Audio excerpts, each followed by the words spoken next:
حضرت عثمان بن عفان رضی اللہ تعالی عنہ کا مشقتیں برداشت کرنا۔ حضرت محمد بن ابراہیم تیمی کہتے ہیں کہ حضرت عثمان بن عفان رضی اللہ تعالی عنہ مسلمان ہوئے تو ان کو ان کے چاچا حکم بن ابو العاص بن امیہ نے پکڑ کر رسی میں مضبوطی سے باندھ دیا اور کہا کہ تم اپنے آباء و اجداد کے دین کو چھوڑ کر ایک نئے دین کو اختیار کرتے ہو، اور اللہ کی قسم جب تک تم اس دین کو نہیں چھوڑو گے میں اس وقت تک تمہیں بالکل نہیں کھولوں گا۔ حضرت عثمان غنی رضی اللہ تعالیٰ عنہ نے فرمایا، اللہ کی قسم میں اس دین کو کبھی نہیں چھوڑوں گا۔ جب حکم نے دیکھا کہ حضرت عثمان اپنے دین پر بڑے پکے ہیں تو ان کو چھوڑ دیا۔ حضرت طلحہ بن عبید اللہ رضی اللہ تعالیٰ عنہ کا سختیاں برداشت کرنا۔ حضرت مسعود بن حراش رضی اللہ تعالیٰ عنہ کہتے ہیں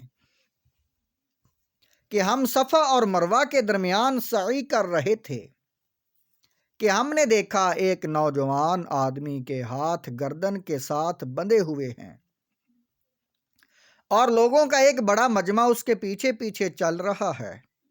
میں نے پوچھا اس نوجوان کو کیا ہوا؟ لوگوں نے بتایا کہ یہ طلحہ بن عبید اللہ ہیں جو بے دین ہو گئے ہیں، اور حضرت طلحہ کے پیچھے پیچھے ایک عورت تھی جو بڑے غصہ سے بول رہی تھی اور ان کو برا بھلا کہہ رہی تھی۔ میں نے پوچھا یہ عورت کون ہے؟ لوگوں نے بتایا یہ ان کی والدہ صعبہ بنت الحضرمی ہے۔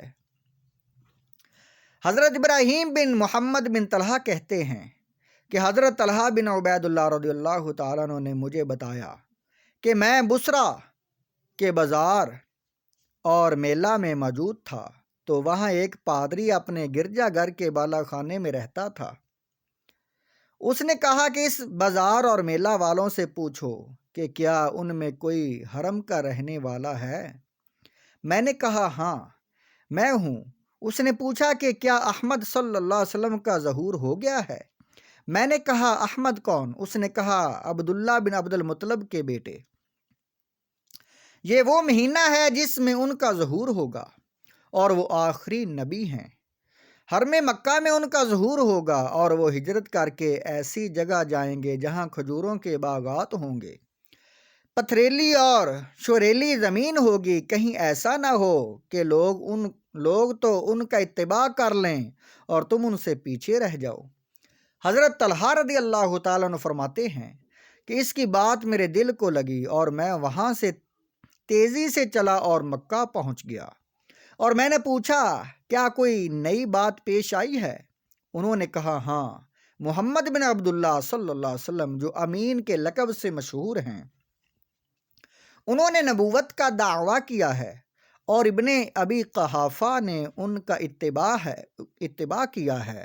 چنانچہ میں حضرت ابو بکر کے پاس گیا اور میں نے کہا کہ آپ نے اس آدمی کا اتباع کر لیا ہے؟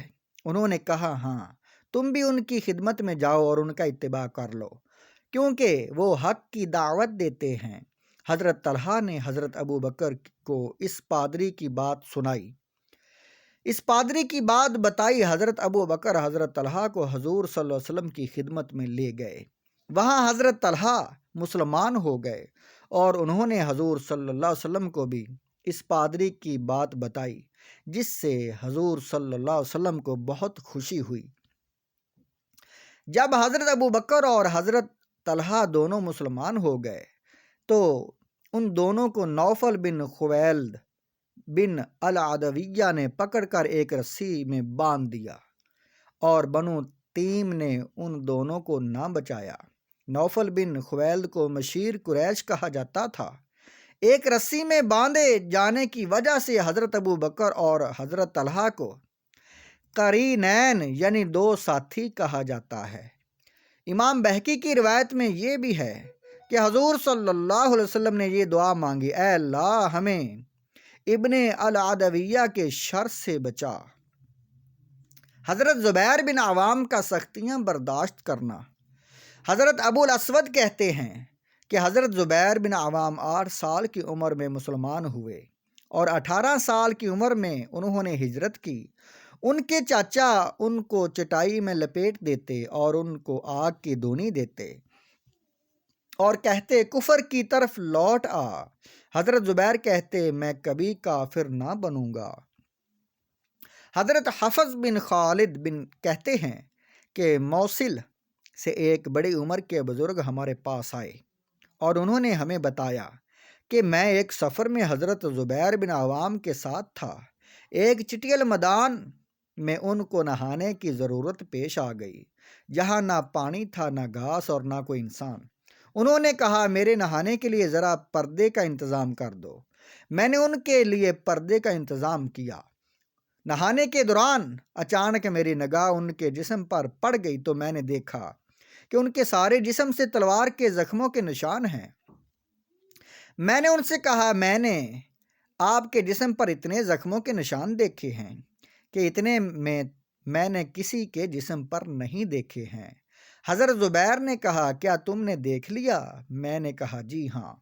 آپ نے فرمایا اللہ کی قسم، ان میں سے ہر زخم حضور صلی اللہ علیہ وسلم کی معیت میں لگا ہے اور اللہ کے راستے میں لگا ہے۔